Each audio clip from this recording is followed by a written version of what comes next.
मस्ती से बच्चों की कभी कोई हानि नहीं हो सकती। बच्चों की भी भ्रांति है और तेरी भी भ्रांति है। गैर मस्ती से हानि होती। मस्ती से तो बच्चे भी धीरे धीरे मस्त होना सीख जाएंगे। तू मस्त रहेगी, गाएगी, गुनगुनाएगी, नाचेगी, कैसे इससे हानि होगी?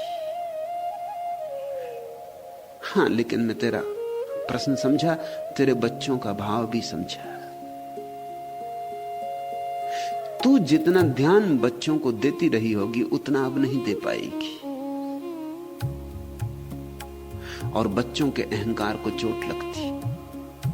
बच्चे ध्यान मांगते। ध्यान की मांग अहंकार की मांग है, इसे समझ लेना। ध्यान की मांग अहंकार की बड़ी अनिवार्य जरूरत है।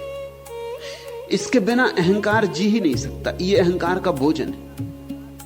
इसलिए तुम्हें अगर बहुत लोग तुम्हारे प्रति ध्यान दें तो अच्छा लगता है। तुम आओ और कोई ध्यान ही ना दे, तुम आओ और चले जाओ, कोई जयराम जी भी ना करे, राह से गुजरो और कोई देखे भी ना तुम्हारी तरफ, आदमी तो आदमी, कुत्ते भी ना भौंके,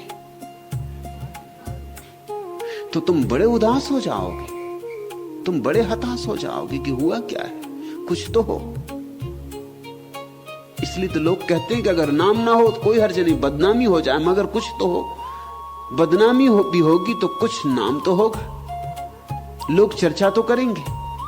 लोग चाहते हैं चर्चित हों, ध्यान दिया जाए। इसलिए तो राजनीति की इतनी पकड़ है दुनिया में। राजनीति का इतना बल क्या है, आकर्षण क्या है? राजनीतिक को मिल क्या जाता है?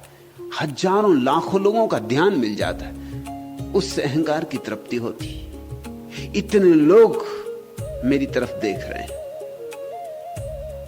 मैं प्रधानमंत्री, मैं राष्ट्रपति, इतने लोग मेरी तरफ देख रहे हैं, मैं कुछ खास। छोटे बच्चों में ही ये यात्रा शुरू हो जाती। तुमने देखा होगा, घर में मेहमान आए और बच्चों को तुम कह दो कि जरा शांत रहना, घर में मेहमान आ रहे। जो बच्चे अभी शांत ही थे वो भी अशांत हो जाते। मेहमान आए नहीं कि बच्चों ने उपद्रव शुरू किए नहीं। कोई आके खड़ा हो जाएगा, कहेगा मुझे भूख लगी, कोई कहेगा मुझे प्यास लगी, बच्चे लड़ने लगे। वो मेहमानों का ध्यान आकर्षित कर रहे हैं। वो ये कह रहे हैं कि सारा ध्यान तुम ही लिए ले रहे हो, हम भी हैं यहां। वो घोषणा कर रहे हैं अपने होने की। वो ये कह रहे हैं कि ऐसा ना समझा जाए कि हम नहीं। वो पैर पटक पटक के घोषणा करेंगे, वो सामान तोड़ देंगे, आवाज करेंगे, चीजें गिराएंगे, लड़ेंगे, झगड़ेंगे। राजनीति शुरू हो गई। यही तो लोग हैं जो कल मोरारजी देसाई बनेंगे, इत्यादि इत्यादि। ये यही लोग हैं। यहीं से राजनीति शुरू हो गई। बच्चे ने एक मांग शुरू कर दी कि मेरी तरफ ध्यान दो, और बच्चा ये जानता है कि जब घर में मेहमान आ गए हैं तो ध्यान जल्दी मिलेगा, क्योंकि मेहमान क्या कहेंगे। तुम घबराती, जो खिलौना चाहिए खिलौना ले लो, पैसा ले लो, बाहर चले जाओ, कुल्फी खरीदो, घूम फिर आओ। अभी जो भी मांग की जाएगी वो भरी जाएगी, क्योंकि मेहमान जो मौजूद है। अभी मेहमानों के सामने मां इतना उपद्रव बर्दाश्त नहीं कर सकेगी, किसी तरह खुशामद करेगी बच्चों की।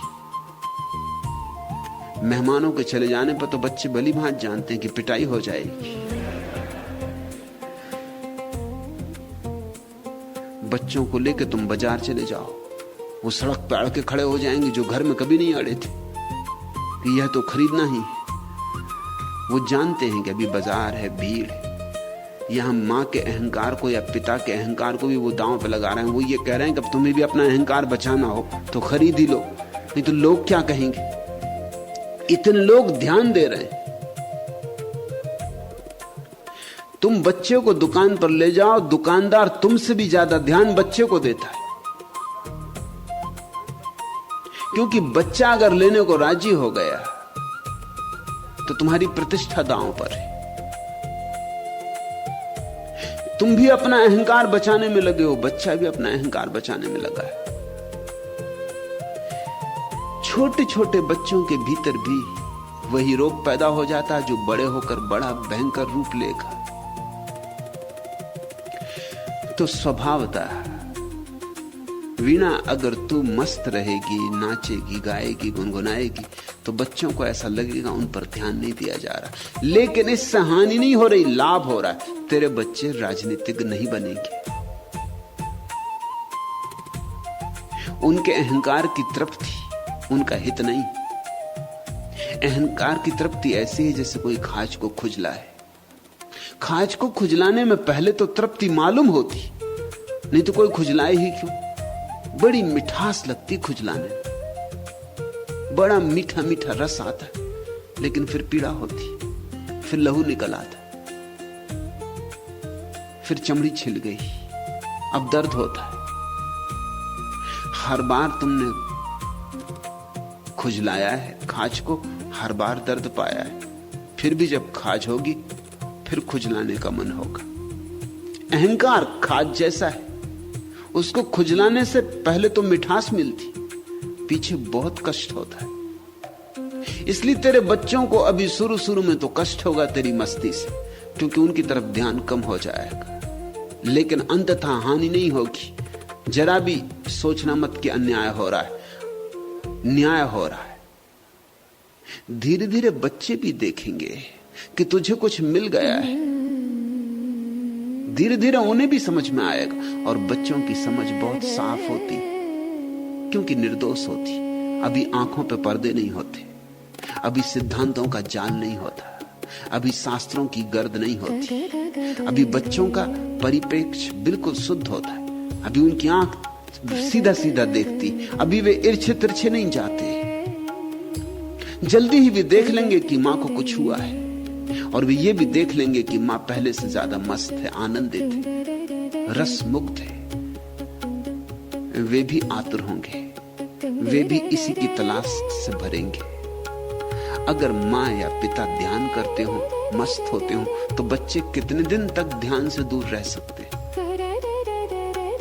ज्यादा देर नहीं, क्योंकि बच्चे अंततः मां बाप के पीछे ही चलते।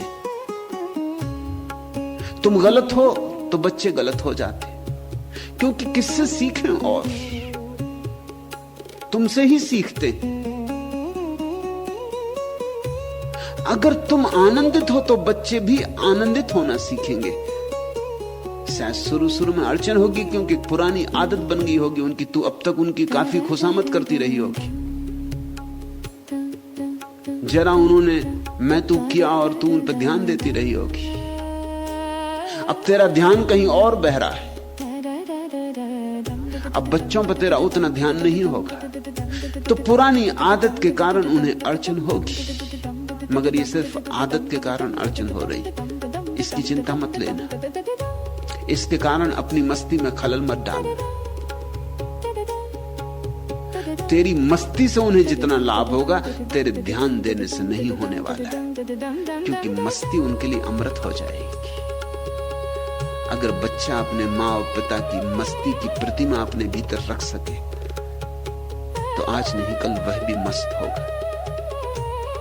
उसके पीछे वह प्रतिमा घूमती रहेगी, उसका पीछा करेगी।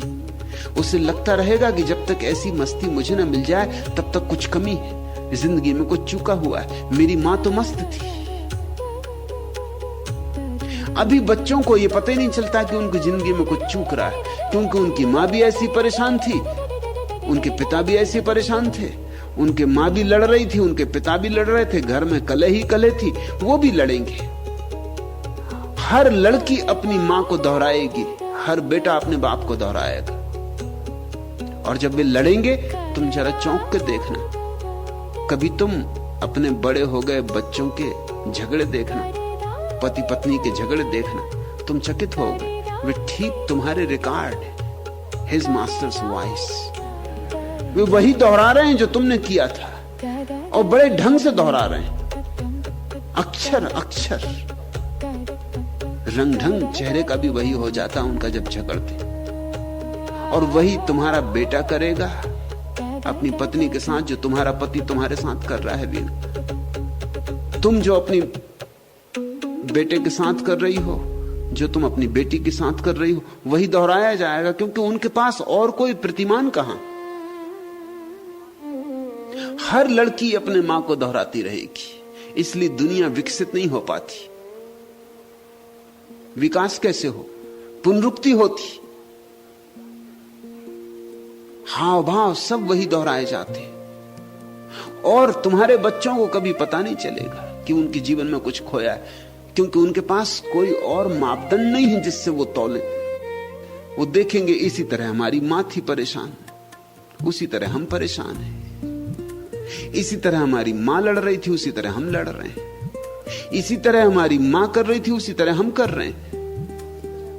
उन्हें पता नहीं चल सकता कि जीवन में कुछ खोया है। उन्होंने जाना ही नहीं कोई मस्त आह्लादित जीवन। उन्होंने कोई झलक ही नहीं देखी जब फूल खिले हो। उन्होंने कांटे ही जाने, कांटे ही उनको चुभ रहे हैं। यही भाग्य है, ऐसा मानकर वे जी लेंगे।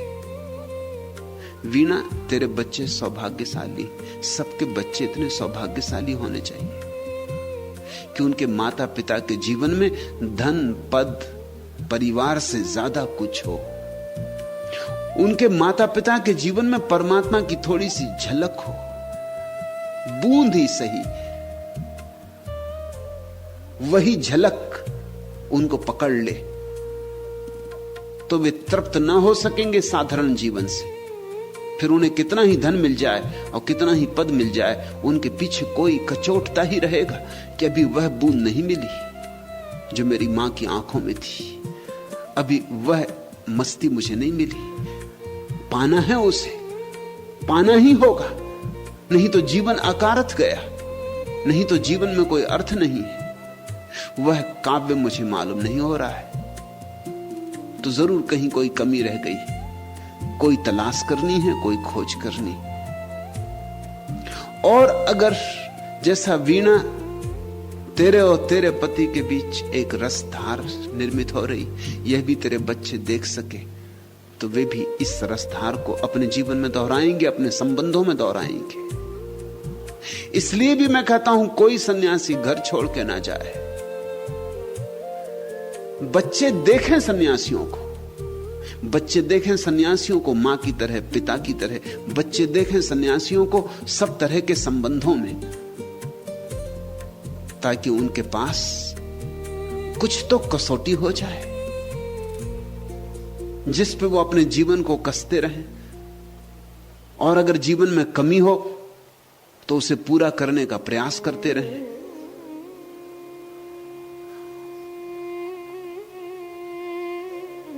तेरा भाव मैं समझा वीणा, तुझे लगता होगा अन्याय हो रहा, क्योंकि बच्चे जोर शोर कर रहे होंगे इस बात पे कि हमारे साथ अन्याय हो रहा है, हम पर उतना ध्यान नहीं दिया जा रहा। जैसी तू फिक्र करती थी कल तक उनकी कि सब बटन ठीक से लगे कि नहीं, और बिस्तर पे कोई सलवट तो नहीं है रात,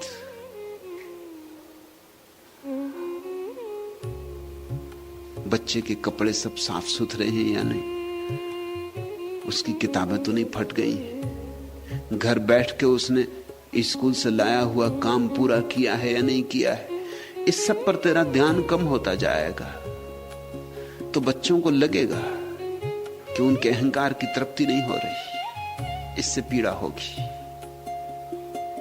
वे शिकायत भी करेंगे, वे तेरे खिलाफ मोर्चा भी खड़ा करेंगे, वे सब संग्रहित हो जाएंगे, इकट्ठे हो जाएंगे, वे सब कहेंगे हमारे साथ अन्याय हो रहा है। मगर मैं तुझसे कहता हूं कि अगर तेरी मस्ती बरसती रही तो अन्याय नहीं हो रहा, न्याय हो रहा है। जल्दी ही वे समझ लेंगे कि उतने ध्यान की कोई आवश्यकता न थी। सच तो यह है, मां बाप जरूरत से ज्यादा ध्यान दे रहे हैं, उस ध्यान से नुकसान हो रहा है, लाभ नहीं हो रहा।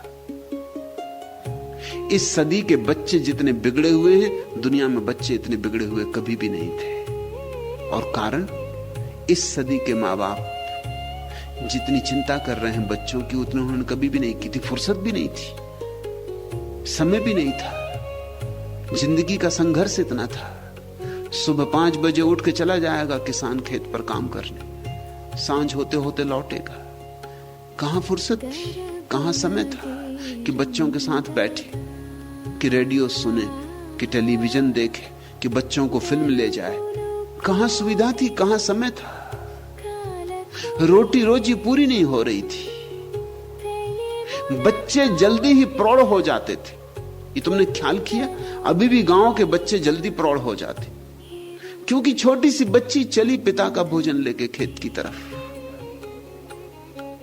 उतनी छोटी बच्ची शहर की किसी काम की नहीं, उस पर तुम कोई भरोसा नहीं कर सकते। वो अपनी भोजन ठीक से कर ले वही मुश्किल मालूम होता। पिता का भोजन क्या खाक ले जाएगी। गांव की छोटी बच्ची घर का भोजन बनाने लगती। अभी तुम्हारी बच्ची को भोजन करना भी नहीं आता, उस पर टेबल पे उसके सामने बैठ के मां को उसको भोजन करवाना पड़ता है। तुम जरा फर्क देखो, जितना छोटा गांव होगा उसके बच्चे उतने ही जल्दी प्रौढ़ हो जाते। चले गाय को चराने, बैल को चराने, दूध लगाने, लकड़ी बीनने, जिंदगी शुरू हो गई। सच तो यह है, मनोवैज्ञानिक कहते हैं कि जिस तरह के बच्चे हम अभी देख रहे हैं, ये केवल 200 साल की उपज है। 200 साल के पहले इस तरह के बच्चे थे ही नहीं दुनिया। मनोवैज्ञानिक तो कहते हैं कि जिसको हम अब कहते हैं किशोरावस्था, वह होती ही नहीं थी पहले। क्योंकि 7-8 साल का बच्चा तो काम में लग जाता है। अब बच्चा जब 25 साल का हो जाता तब काम में लगता है, और तब भी लग जाए तो सौभाग्य। क्योंकि एक तो 25 साल बिना काम करने की आदत, 25 साल मुफ्तखोरी करने की आदत, 25 साल तक मां बाप के ऊपर निर्भर रहने की आदत। कोई लंबा छोटा समय नहीं, लंबा समय 25 साल। अगर 75 साल जिएगा तो 1/3 जिंदगी हो गई। 1/3 जिंदगी तो आदत हो गई निर्भर रहने की। अब अचानक काम और जिम्मेवारी। आज अमेरिका में जो बच्चे हिप्पी हो रहे हैं, उसका कारण तुम समझते हो? अमेरिका सबसे ज्यादा समृद्ध है, इसलिए सबसे ज्यादा विकृत बच्चे पैदा हो रहे हैं। समृद्ध होने के कारण जरूर से ज्यादा ध्यान दिया जा रहा बच्चों पर। बच्चों को साइकिल ही नहीं चाहिए, कार भी चाहिए। छोटे छोटे बच्चे कार चला रहे हैं। सबसे ज्यादा दुर्घटनाएं उन्हीं से होती। सबसे ज्यादा कार की दुर्घटनाएं 18 वर्ष से लेकर 25 वर्ष के बीच के लड़के करते, लड़कियां करती। और सबसे ज्यादा अपराध भी वही करते। सबसे ज्यादा उपद्रव भी 18 और 25 साल के बीच के बच्चे करते। खाली है, ताकत हाथ में आ गई, काम कुछ है नहीं। यूनिवर्सिटी में आग लगाओ, फर्नीचर तोड़ दो, खिड़कियों के कांच तोड़ दो, कुछ तो करना होगा। ये तुम कल्पना नहीं कर सकते थे, क्योंकि 25 साल का पुराने जमाने का आदमी तो बड़ा प्रौढ़ होता था। क्योंकि 7-8 साल का होता तब तो काम में लग जाता है, और भी गरीब घर का होता तो और भी पहले काम में लग जाता। जिम्मेदारियां सिर पे आती तो अनुभव आता, अनुभव आता तो समझ आती। 25 साल का होते होते तो जीवन का इतना अनुभव हो जाता था कि वो इस तरह की मूर्ताएं कर सकता था जो आज के लड़के और लड़कियां कर रहे हैं। असंभव। उसमें एक गुरु गंभीरता आ जाती थी, उसे जीवन का एक पाठ मिल गया होता था। आज हम सोचते हैं बच्चों को हम शिक्षा दे रहे हैं, लेकिन जीवन के पाठ से हम उनको वंचित रख रहे हैं, और उनका इतनी फिक्र हम कर रहे हैं कि ना वो अपना पजामा का नाड़ा बांध सकते, वो भी मां बांध रही। अब मैं सोचता हूं वीणा की तस्वीर के बांध रही बच्चों के नाड़े। अब भजन भी गा रही होगी तो नाड़ा खुल जाता होगा, नहीं बनता होगा। बच्चे को नाराजगी आती होगी कि ये बात क्या है। पहले नाड़ा बिल्कुल ठीक बनता था, अब रास्ते में खुल जाता है। मां ध्यान नहीं दे रही ठीक से। बच्चों के बस्ते उनका सामान तू रख रही होगी, अब उनको खुद रखना पड़ रहा होगा। उनको खाना खिलाने के लिए टेबल पे बैठ रही होगी, खाना खा। बच्चे रो रहे हैं आज के, किस लिए रो रहे हैं पूछो उनसे। पुराने जमाने के बच्चे रोते थे कि भोजन चाहिए।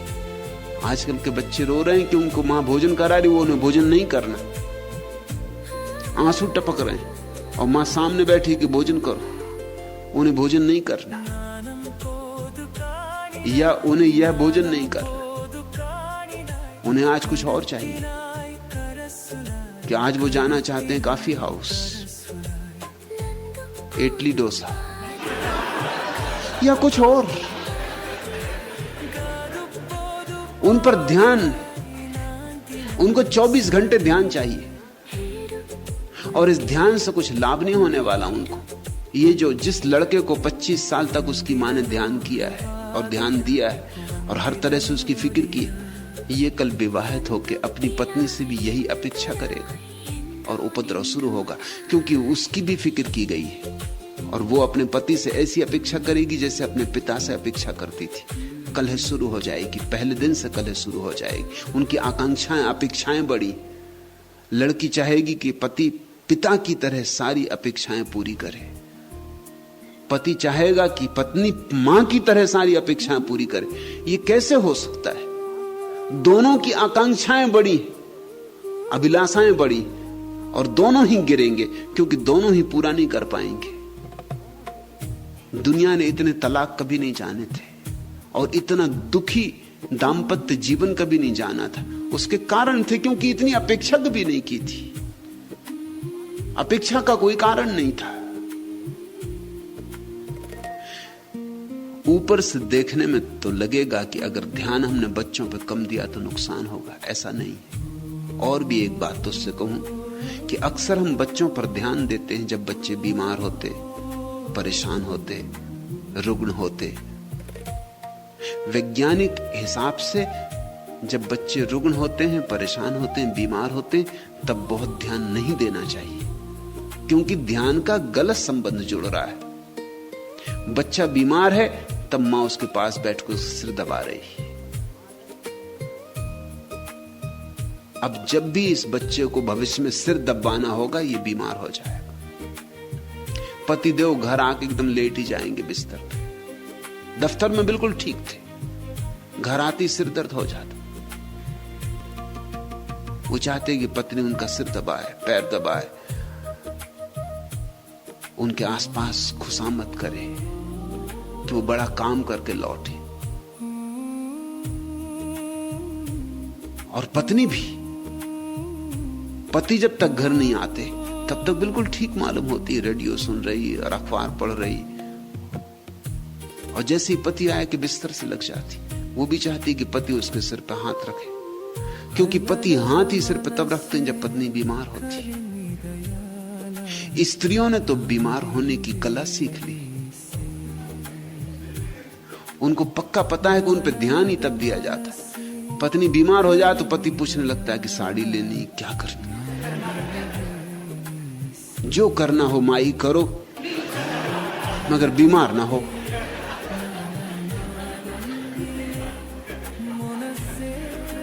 पत्नी भी जानती है कि जब बीमार हो तभी पति ध्यान देता, नहीं तो पति अपना अखबार पढ़ता है, ध्यान देने की फुर्सत कहां है। वो आते से अपने पैर फैला के अखबार की ओर में हो जाता। अखबार ओट है, वो बचने का उपाय है। पति आते से अखबार खोल लेता है, पत्नी इत्यादि सब उस तरफ छूट गए, झंझट मिठी। अब वो एक ही अखबार को कई दफे पढ़ता। मैं एक घर में मेहमान था, मैंने देखा कि वो सज्जन सुबह भी उसी अखबार को पढ़ रहे, दोपहर भी उसी को पढ़ रहे, शाम को भी जब पढ़ने लगे मैंने कहा सुनो, तुम शुरू से लेकर आखिर तक कई बार पढ़ चुके। वो भी थोड़े चौंके एकदम। उन्होंने कहा आप ठीक कहते, मगर ये मेरी रोज की आदत, क्योंकि यही बचने का उपाय है। मैं अखबार पढ़ता रहता हूं, पत्नी कुछ भी कहती तो मैं ऐसा दिखाता रहता हूं मैं सुन ही नहीं रहा हूं, क्योंकि सुनो की झंझट, सुना कि जेब पे हमला। बहरे हो जाना पड़ता है। यह अखबार बड़ी सुविधा है, इसमें ऐसा लगा रहता है पत्नी समझती मैं अखबार पढ़ रहा हूं। बच्चों पर जब वे रुग्ण हो तो उनकी सेवा करना, लेकिन ध्यान मत देना। इन दोनों में बड़ा भेद है। जो जरूरत हो अपेक्षा पूरी करना, उनकी दवा की जरूरत हो दवा दे देना, उनको कंबल ओढ़ाना हो कंबल ओढ़ा देना, लेकिन ज्यादा उनकी खुशामद मत करना। कहीं ऐसा ना हो कि तुम्हारी खुशामद उनके भीतर बीमारी में न्यस्त स्वार्थ बन जाए। कहीं ऐसा ना हो कि उनको लगने लगे कि जब भी ध्यान चाहिए हो तो बीमार हो जाने से मिलेगा। मनोवैज्ञानिक कहते हैं कि दुनिया में 70% बीमारियां मानसिक हैं। 70% बड़ा अनुपात है।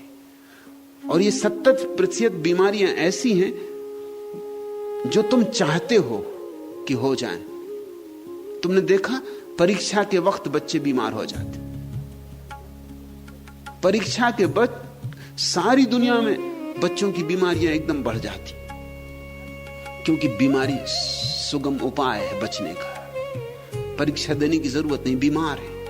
या अगर देनी भी पड़ी परीक्षा और पास ना हुए तो भी कोई ये नहीं कह सकता कि कोई हमारी भूल हुई, बीमार थे। या अगर तृतीय श्रेणी में आए तो भी चलेगा, क्योंकि बीमार थे, क्या कर सकते हो।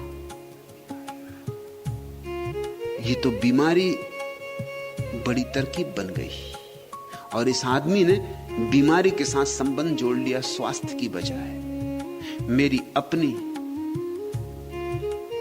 देशना तो यही है कि जब बच्चे स्वस्थ हों, चाहो तो उन पर थोड़ा ज्यादा ध्यान दे देना, मगर जब बीमार हो तो ज्यादा ध्यान मत देना। ध्यान को स्वास्थ्य से जोड़ने दो। जब बच्चे मस्त हो, आनंदित हो, उनको गले लगा लेना, लेकिन जब बीमार हो तब कंबल ओढ़ा के उनको सुला देना। ये कठोर मालूम पड़ेगा, ऊपर से तो कठोर साफ ही लग रहा है, लगेगा कि मैं कोई उल्टी बातें सिखा रहा हूं। ऐसे में उल्टी ही बातें सिखाता हूं। लेकिन जब बच्चा बीमार हो तब उसे कंबल उड़ा के सुला देना, दवा पिला देना, बस ऐसे जैसे नर्स करती। उस वक्त मात्र तो मत दिखलाना। सुविधा हो तो नर्स ही रख देना, वो ज्यादा अच्छा। लेकिन जब बच्चा प्रसन्न हो, आनंदित हो, तो कभी उसे गले भी लगाना, उसका हाथ में हाथ लेके नाचना भी। उसका स्वास्थ्य में रस जोड़ो ताकि जिंदगी भर उसका रस स्वास्थ्य में रहे, बीमारी में ना हो जाए। दुनिया की 70% बीमारियां समाप्त हो सकती हैं अगर हम बच्चों का संबंध स्वास्थ्य से जोड़ दें। तो वीणा तू चिंता मत कर, तू मस्त रहे। और इतना मैं जानता हूं कि जो मस्ती ध्यान की तुझे आ रही है, वह मस्ती ऐसी नहीं है कि उपेक्षा कर सकेगी तू बच्चों की, क्योंकि ध्यान की मस्ती में प्रेम बढ़ता है, घटता नहीं। इसलिए उपेक्षा तो होने ही वाली नहीं। हां, जो व्यर्थ की चिंता थी वो कट जाएगी, जो जरूरी है वह निश्चित पूरा होता रहेगा। शायद तू जितना ध्यान देती थी उसमें से 90% बेकार रहा हो, जो कि घातक था। और माँ बाप इतना ध्यान बच्चों की तरफ क्यों देते हैं, इसका भी तुमने कभी विचार किया? मनस्विद कहते हैं अपराध के कारण। चौंकोगे तुम। माँ बाप को यह लगता रहता है कि बच्चों के लिए हमें जो करना चाहिए हम नहीं कर पा रहे। ये इससे अपराध भाव पैदा होता है, गिल्ट पैदा होती। देखो, बगल के पड़ोसी ने तो बच्चे के लिए कार ले दी और हमारा बच्चा अभी भी एक फटीचर साइकिल पे चल रहा है। हम नहीं कर पा रहे जो हमें करना चाहिए बेटे के लिए, तब क्या करें? तो कम से कम उसकी खुशामद तो कर ही सकते, उसके ऊपर ज्यादा ध्यान तो दे ही सकते, अतिशय रूप से उसकी चिंता तो कर ही सकते। इतना तो किया जा सकता है, ये पूर्ति है। लेकिन कोई इस तरह की पूर्ति से लाभ होने वाला नहीं है। और चूंकि हम सच में प्रेम नहीं करते बच्चों को, इसलिए भी अपराध भाव मालूम होता है। तो उस अपराध को छिपाने के लिए हम बच्चों के लिए खिलौने लाएंगे, आइसक्रीम लाएंगे, उन बच्चों को हम बिगाड़ेंगे। वो अपराध भाव से ही पैदा हो रही है बात। प्रेम बढ़ेगा तो अपराध भाव घट जाएगा, अपराध भाव घट जाएगा तो अपराध भाव के कारण जो जो काम तुम कर रहे थे वो बंद हो जाएंगे। तब जो करने योग्य है, जो जरूरी है, वह होगा।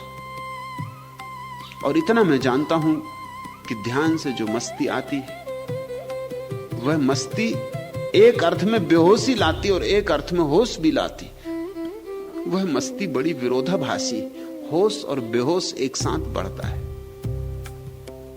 और वीणा के संबंध में मैं निश्चिंत होकर कह सकता हूं कि दोनों एक साथ बढ़ रहे हैं, इसलिए कोई भय का कारण नहीं। और तूने ये भी पूछा, यह समझने पर भी उनको समग्रता से प्यार नहीं कर पाती। इस संसार में समग्रता से प्यार तो किसी से भी नहीं किया जा सकता।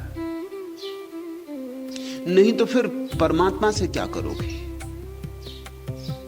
फिर तो परमात्मा के लिए कुछ भी ना बचेगा।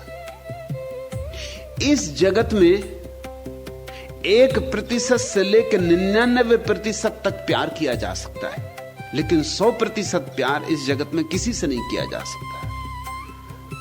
वह तो सिर्फ परमात्मा का अधिकार है, वह तो उसका हक है, वह तो हमें उसी को देना होगा। गुरु से भी 99% प्यार हो सकता है, प्रीति हो सकती है, 100% नहीं। वह पराकाष्ठा है इस संसार में। जो शिष्य गुरु के प्रति अनुभव करता है, वह पराकाष्ठा है प्रेम की। 99%, 1% बचा रह जाता है। वह 1% तो परमात्मा के लिए समर्पित होगा। परमात्मा के साथ ही हम समग्र रूपेण एक हो सकते हैं। इसलिए इस तरह के असंभव आदर्श मत बना लेना कि बच्चों के साथ समग्र प्रेम नहीं हो रहा, हो ही नहीं सकता।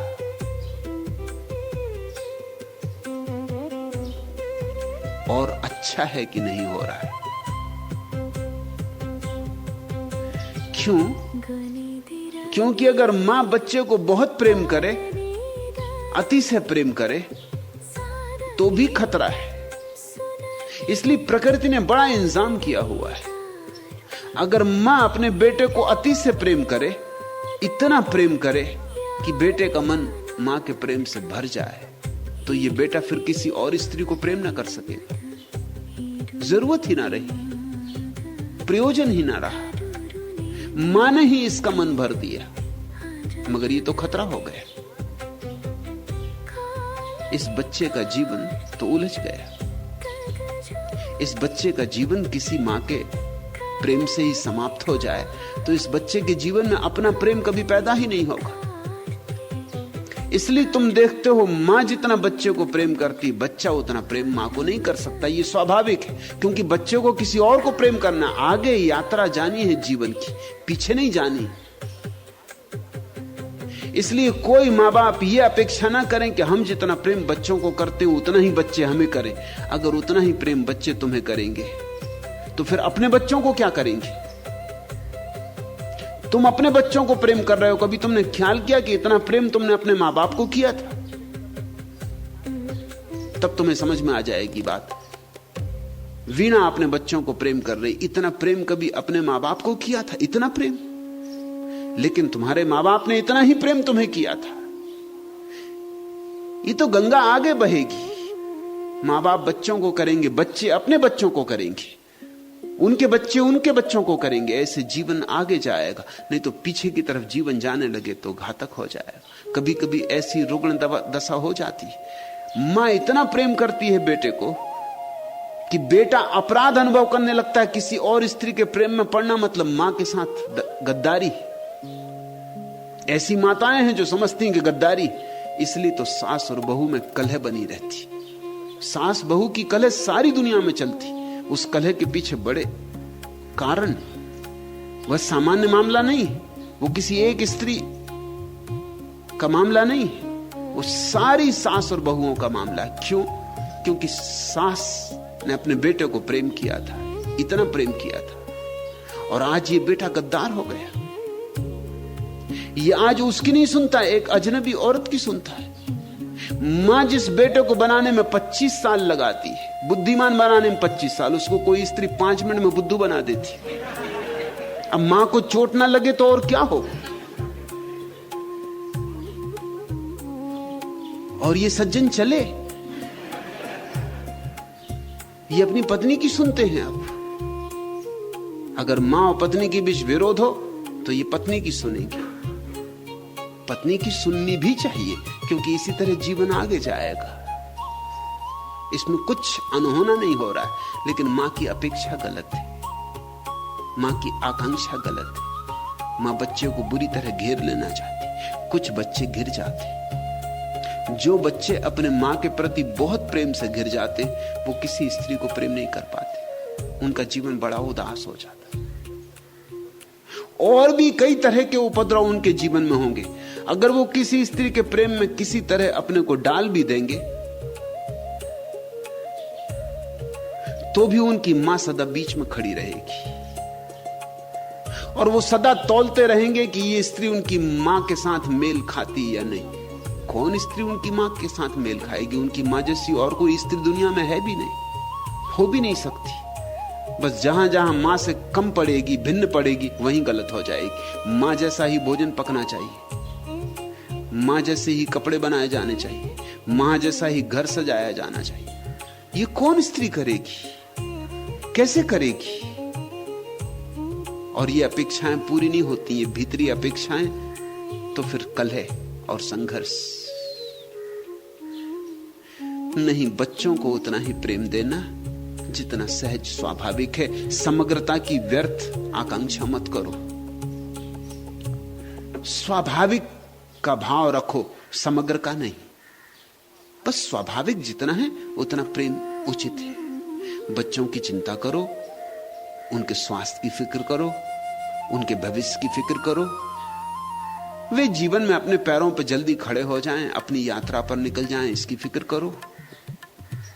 और तुम्हारी फिक्र इतनी ज्यादा नहीं होनी चाहिए कि वे कमजोर रह जाएं, क्योंकि अतिशय फिक्र कमजोर कर देगी उनको। जैसे कोई मां अपने बेटे का हाथ पकड़ के चलाती ही रहे, उसे चलने ही ना दे कभी अपने पैरों के बल। मैंने सुना है एक दंपति अपनी कार से उतरा, सामान उतारा गया होटल में। फिर उस महिला ने आवाज दी कि 4 नौकर भेजे जाएं, बेटे को उतारना है। बेटा होगा कोई 14 साल का, उसको भी उतारा गया। नौकर तो बहुत चकित हुए और नौकर बड़े दुखी भी हुए, क्योंकि बेटा बड़ा सुंदर था। उनमें से एक नौकर ने कहा, इतना सुंदर प्यारा बेटा और चल भी नहीं सकता। उस स्त्री ने कहा, क्या कहा तुमने? चल क्यों नहीं सकता? लेकिन चलने की कोई जरूरत नहीं, अपंग नहीं है मेरा बेटा, लेकिन चलने की कोई आवश्यकता नहीं, गरीबों के बेटे चलते। अब ये तो खतरनाक मामला हो गया। अगर गरीबों के बेटे चलते हैं, और अगर मां इतनी अमीर है कि अपने बेटे को चलाने की कोई जरूरत नहीं, नौकरों से उठा कर ले जा सकते हैं स्ट्रेचर पर, तो ये तो खतरनाक हो गया। ये अतिशयोक्ति हो गई। लेकिन बहुत सी माताएं ऐसी अतिशयोक्ति कर लेती। हम अपनी मूर्छा में बहुत सी अतिशयोक्तियां करते। नहीं, स्वाभाविक रहो, समग्र की कोई बात मत उठाओ। समग्र प्रेम तो होगा परमात्मा से, उसकी दिशा में वीणा गति शुरू हो गई। वही तो मस्ती आ रही, वही तो झलक आ रही।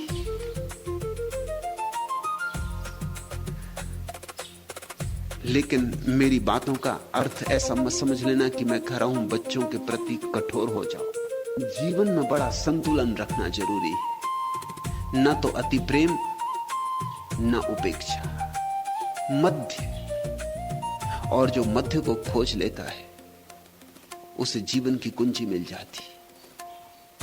जैसे नट चलता है रस्सी पर, ठीक मध्य में संभाल के अपने को, कभी थोड़ा बायां झुकता, कभी थोड़ा दायां, लेकिन दायां झुकता है इसलिए कि बाएं गिर ना जाए, बाएं झुकता है इसलिए कि दाएं गिर ना जाए। बस झुक के अपने संतुलन को बना लेता है और बीच में चलता जाता है। ऐसे ही जीवन में प्रत्येक व्यक्ति को मध्य को संभालना चाहिए। बुद्ध ने कहा है मध्यम निकाय है, बीच में जो चलना सीख ले वह सत्य तक पहुंच जाता है। जीवन की हर प्रक्रिया में बीच में चलना सीखो। ठीक मध्य में होना स्वर्ण सूत्र है। न तो अति प्रेम में पड़ जाना, क्योंकि अति मिठास सड़ान पैदा कर देगी। न अति उदास हो जाना, क्योंकि अति कड़वाहट हानिकर हो जाएगी, हिंसा हो जाएगी। और यह संतुलन प्रत्येक व्यक्ति को अपने ही ढंग से खोजना होता है। इसके लिए कोई बंधे हुए सूत्र नहीं दिए जा सकते। मैं नहीं कह सकता कि ठीक बंधा हुआ ऐसा सूत्र, क्योंकि हर स्थिति में यह संतुलन अलग अलग होगा। किसी दिन बच्चा बीमार है, उस दिन थोड़ा बायां झुकना होगा। किसी दिन बच्चा प्रसन्न है, उस दिन थोड़ा दायां झुकना होगा। किसी दिन बच्चे की जरूरत कुछ और है, किसी दिन जरूरत नहीं है। प्रतिदिन प्रतिपल जरूरतें बदलती, और जरूरतों के बदलने के साथ व्यक्ति को सम्यक रूपेण बदलते रहना चाहिए। इसको ही मैं सम्यक प्रेम कहता हूं। इसका ही ध्यान रखो कि बच्चे का हित हो सके, कल्याण हो सके। बच्चा अपने जीवन में अपने पैरों पर खड़ा हो, स्वतंत्र हो, व्यक्तित्ववान हो, आत्मवान हो, शांत हो, मस्त हो, परमात्मा का तलाशी हो। बस इतनी बातें ख्याल में रहे। इन्हीं को सूत्र मान के चलते चलते न केवल बच्चों को तुम ठीक राह दे सकोगी, बच्चों को ठीक राह देते देते तुम्हें भी ठीक राह मिल जाएगी।